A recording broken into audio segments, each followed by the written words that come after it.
7/2022 की मुरली है। ज्ञान के सागर, आनंद के सागर, शिव परमात्मा कहते मीठे बच्चे, मास्टर प्यार का सागर बनना है। कभी भी किसी को दुख नहीं देना, एक दो के साथ बहुत प्यार से रहना। प्रश्न है, माया चलते चलते किन बच्चों का गला एकदम घोट देती है? उत्तर है, जो थोड़ा भी किसी बात में संशय उठाते हैं, काम या क्रोध की ग्रहचारी बैठती है तो माया उनका गला घोट देती है। उन पर फिर ऐसी ग्रहचारी बैठती है जो पढ़ाई ही छोड़ देते हैं। समझ में ही नहीं आता कि जो पढ़ते और पढ़ाते थे वो सब कुछ भूल कैसे गए। बुद्धि का ताला ही बंद हो जाता है। गीत है तू प्यार का सागर है। ओम शांति। ये बाप की महिमा है और बच्चे जानते हैं। भगत लोग तो ऐसे ही गाते हैं। बाबा कहते हैं कि बच्चे जानते हैं कि कितना प्यार का सागर हूँ। सब पतितों को पावन बनाता हूँ, सब बच्चों को सुख का वर्षा देता हूँ। तुम समझते हो हम वर्षा ले रहे हैं। आधा कल्प जब माया का राज्य है तो ऐसा प्यारा बाप नहीं होता। बेहद का बाप प्यार का सागर, शांति का सागर, सुख का सागर है। यह भी तुम जानते हो। प्रैक्टिकल में तुम बच्चों को सब कुछ मिल जाता है। भक्ति मार्ग वालों को मिलता नहीं है, सिर्फ गाते हैं। बाबा कहते हैं तुम जितना जितना मुझे याद करते जाएंगे, मेरी महिमा करेंगे, बाबा की महिमा जितनी जितनी हम करेंगे उतने उतने हम भगवान के नज़दीक रहते हैं। बाबा से याद का संबंध और बढ़ जाता है। बाबा कहते अब तुम्हारी याद पूरी हुई। बच्चे सम्मुख बैठे हैं, समझते हैं बेहद का बाप का ही गायन है, तो ज़रूर वो इतना प्यार देकर गए होंगे। सतयुग में भी हर एक दूसरे को बहुत प्यार करते हैं। जानवर भी एक दूसरे को बहुत प्यार करते हैं। यहाँ वो बात नहीं। वहाँ तो जानवर भी एक दूसरे से बहुत प्यार से रहते हैं। तुम बच्चों को सब कुछ सिखाया जाता है। यहाँ प्यार के मास्टर सागर बनेंगे तो वो संस्कार तुम्हारा अविनाशी बन जाएगा। यहाँ सब एक दो के दुश्मन है, क्योंकि रावण राज्य है। बाप कहते कल्प पहले मिसल हूबहू तुमको अब बहुत प्यारा बनना है। कभी किसी का आवाज़ सुनते हैं कि यह गुस्सा करता है तो बाप शिक्षा देते कि बच्चे गुस्सा नहीं करना, ये ठीक बात नहीं, इससे तुम बहुत दुखी होंगे, दूसरों को भी दुखी करेंगे। यह बाप है बेहद का और सदा के लिए सुख देते। बेहद का बाप सदा के लिए सुख देते। तुम बच्चों को भी एक दूसरे को दुख नहीं देना चाहिए। अभी तुमको रोशनी मिलती है। ये ड्रामा कैसे फिरता है, अनेक बार तुमने ये ड्रामा के चक्र में तुम आए हो। विकार भी अनेक प्रकार के हैं। श्रीमत पर न चलना वो भी विकार है। देखो बाबा कहते श्रीमत पर न चलना यह भी विकार है। श्रीमत पर चलने से तुम निर्विकारी बनते हो। माँ में कम याद करना बाप इन द्वारा कहते हैं, हे बच्चों मैं आया हूँ सबको ले जाने के लिए। ब्रह्मा बाबा के तन में आकर शिव बाबा कहते मैं तुम सबको लेने आया हूँ। तुम सिवाय एक बाप के और किसी को मान दे नहीं सकते। सब आर्टिफिशियल है। इस चक्र को अभी तुम अच्छी रीति जानते हो। बाप कहते हैं देहधारी को याद मत करो, ऊंचते ऊंचे एक बाप को ही याद करना है। कितना बड़ा फरमान है, अंडरलाइन। ऊंचते ऊंचे एक बाप को ही याद करना है, कितना बड़ा फरमान है।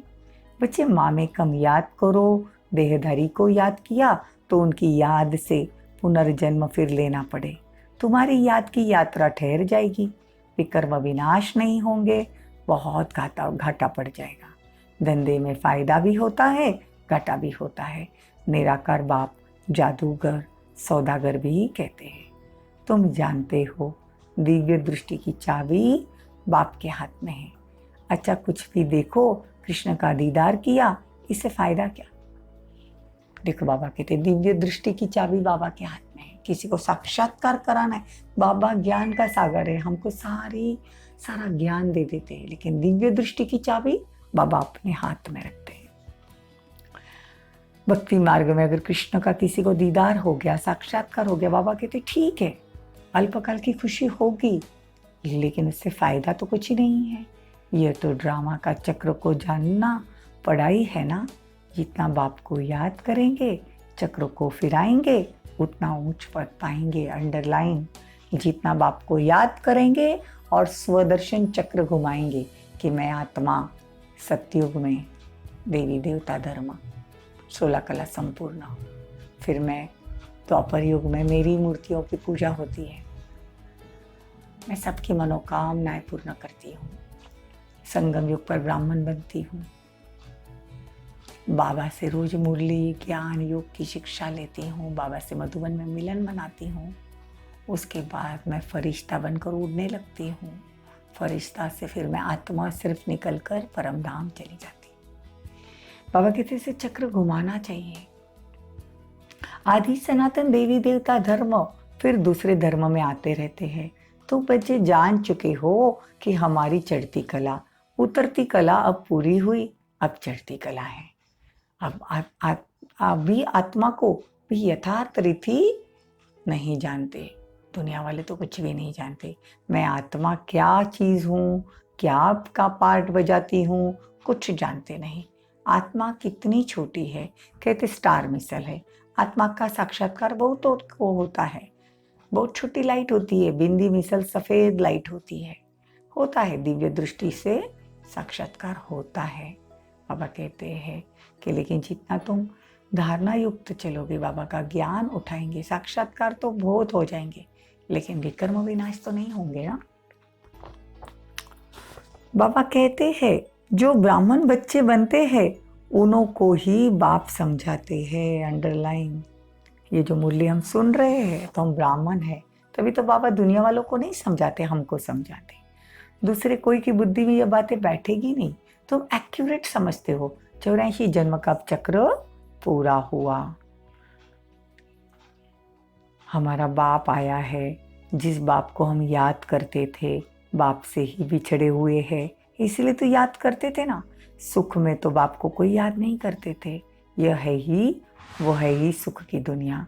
बाबा अपने धाम में रहते हैं, जैसे कि वानप्रस्थ में चले जाते हैं। बाबा हमको सतयुग में भेजकर बाबा कहते हैं कि मैं वानप्रस्थी मतलब परमधाम में चला जाता हूँ। माया में आत्मा में माया का परछाया पड़ता है। सब कुछ जान गए हो ना, आगे जानते नहीं थे। रचयिता रचना का राज अब बाप ने समझाया है। रचयिता कौन? शिव बाबा। रचना कौन? हम सब बच्चे। ये राज बाबा ने समझाया कि वो हमारा पिता है, सृष्टि की रचना कर रहे हैं, सतयुग की स्थापना ये रचयिता ही कर सकता है। तुम बच्चे सामने बैठे हो, उनकी महिमा बहुत है। बाबा कहते हैं हर एक चीज़, हर एक सच्ची कमाई करने का पुरुषार्थ करो। हर एक आत्मा ये सच्ची कमाई है। सच्ची और झूठ कमाई दोनों में फ़र्क होता है। बाबा कहते हैं ये सच्ची कमाई है। सच्चे के आगे कोई बात छिप नहीं सकती। कोई उल्टा कर्म करेंगे, बाबा से छिपाएंगे तो बाबा कहते छिप नहीं सकता है। तुम्हारा सब ऊपर नूंदा हुआ है। अंतर्यामी बाबा तो वह है ना, समझना चाहिए। हम छिपाकर विकर्म करते हैं तो बहुत सज़ा खानी पड़ेगी।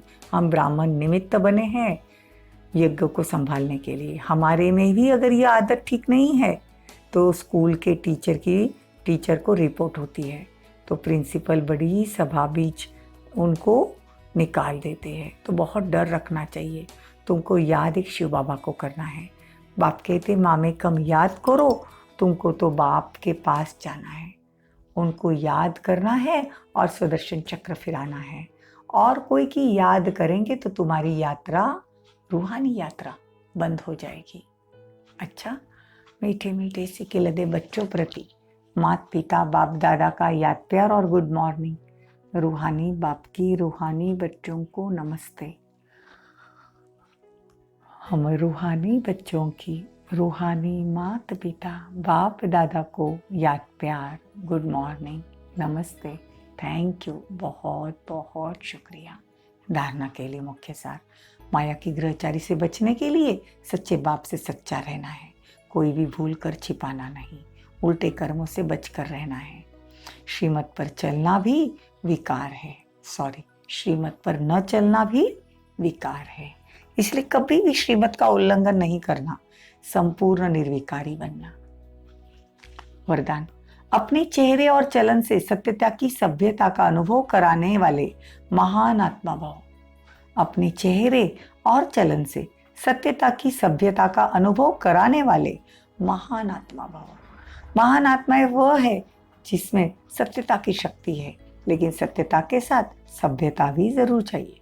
ऐसा सत्यता की सभ्यता वाली आत्मा, महान आत्मा, आत्माओं का बोल, देखना, चलना, खाना, पीना, उठना, बैठना, हर कर्म में सभ्यता दिखाई देगी। देखो बाबा कहते हैं सत्यता की शक्ति तो चाहिए, लेकिन उसके साथ सभ्यता भी चाहिए। अगर सभ्यता नहीं है तो सत्यता नहीं। सत्यता कभी सिद्ध करने से सिद्धि नहीं होती। सत्यता कभी सिद्ध करने से सिद्ध नहीं होती, उसे तो सिद्ध होने की सिद्धि प्राप्त है। बहुत बड़ी बात। इसलिए तो दुनिया वाले भी कहते हैं कि सच कभी छुप नहीं सकता। तुम कितना भी झूठ बोल लो, लेकिन सत्य एक बार सामने आता है और वो अपने आप आता है। झूठ को तो बोलना पड़ता है, छिपाना पड़ता है, लेकिन सत्यता की शक्ति को स्वयं सिद्धि का वरदान है। सत्यता के सूर्य को कोई छिपा नहीं सकता। स्लोगन: नम्रता को अपना कवच बना लो तो सदा सुरक्षित रहेंगे। नम्रता को अपना कवच बना लो तो सदा सुरक्षित रहेंगे। ओम शांति। ओम शांति।